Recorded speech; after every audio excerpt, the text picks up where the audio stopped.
The billionaire's son had always lived inside a golden cage, though to most people from the outside it looked like a palace. His father owned skyscrapers in the city, private islands scattered across the ocean, and companies whose names shone in neon lights on rooftops. The boy, Ethan, had everything material that money could buy. Luxury cars gifted on birthdays, designer clothes stitched by hand, tutors flown in from across the world. Yet inside, his life felt strangely hollow, and every exam, every test that was put in front of him ended in failure. His grades plummeted, his teachers whispered behind his back, and his father's voice thundered through the marble halls of their mansion. "You are my son. You will not embarrass me like this." Asterisk for Ethan.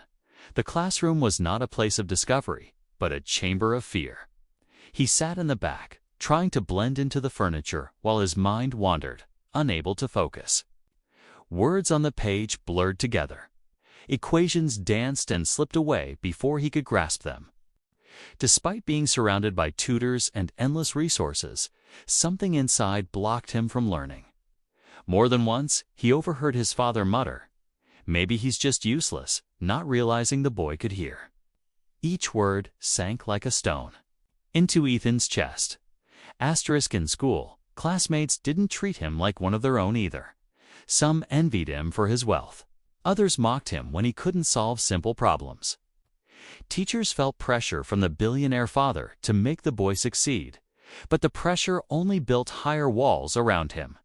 Ethan felt like a prisoner in a world where everyone expected him to shine, yet he only stumbled deeper into darkness. At home, the staff moved like shadows through endless corridors. Maids, cooks, and drivers avoided eye contact, fearing the wrath of their employer. But there was one man who did not look at Ethan as if he were broken. Thomas, the janitor. He was not like the others. Thomas came to work in faded shirts and worn shoes, carrying tools in a dented metal box. He was a single father, raising his own little girl alone after tragedy had struck his life. He cleaned the marble floors, polished the windows, and fixed the leaking pipes in the basement.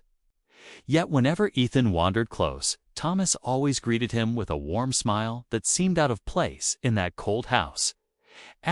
One evening, after another disastrous test, Ethan slumped on the grand staircase with papers crushed in his fist. His father had already stormed out in anger, leaving a trail of broken expectations behind. Ethan whispered into the emptiness, "Why can't I do anything right?" He thought no one heard him. But Thomas, sweeping quietly in the corner, paused and set his broom aside. "You know," Thomas said softly, "I used to fail every test too."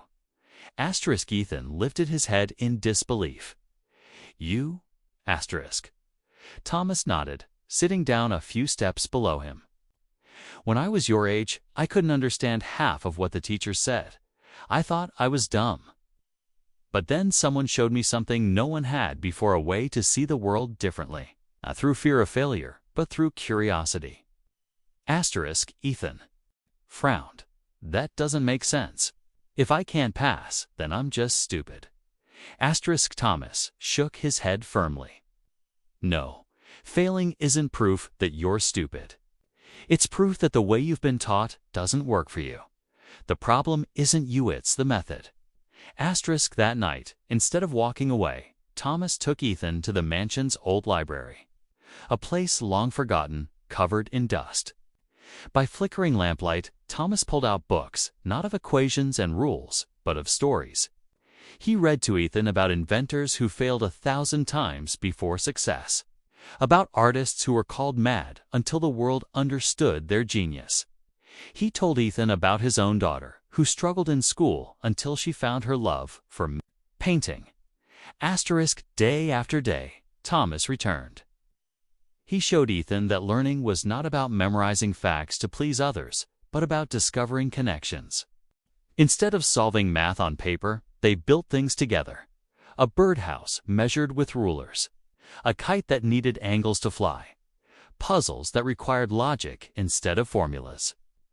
Slowly, the fog began to lift. One day, Ethan brought home a test. With a passing grade, not perfect, but his first real sign of progress.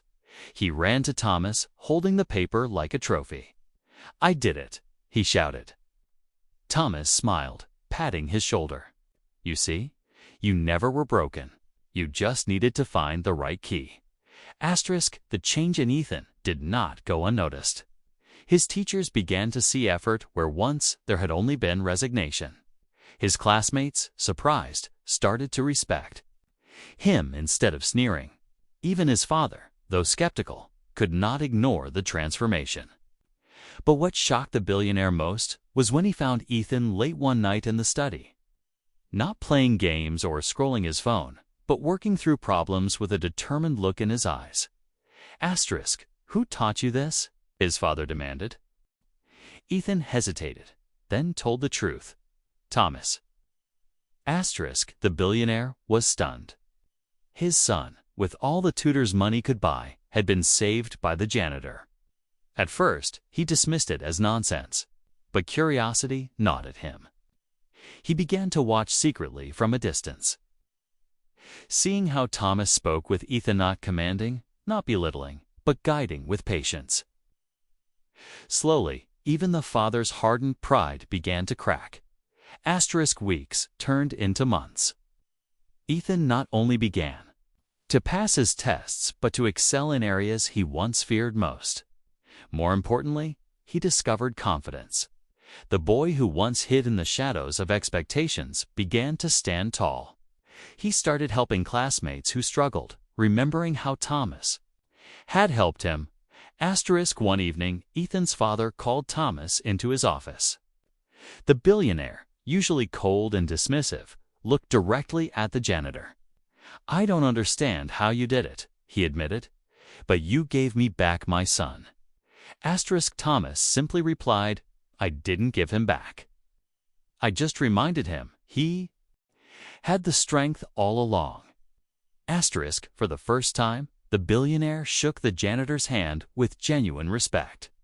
It was a moment that bridged two worlds, wealth and humility, power and compassion. Years later, Ethan stood on a stage, receiving an award for academic excellence. Cameras flashed, applause roared, but in the crowd, Ethan's eyes searched for one face. There in the back, Thomas stood with his daughter, clapping quietly, pride shining in his eyes. Ethan smiled, knowing that behind every achievement, behind every step he had taken forward, was the secret the janitor had revealed. Failure is not the end, but the beginning of growth.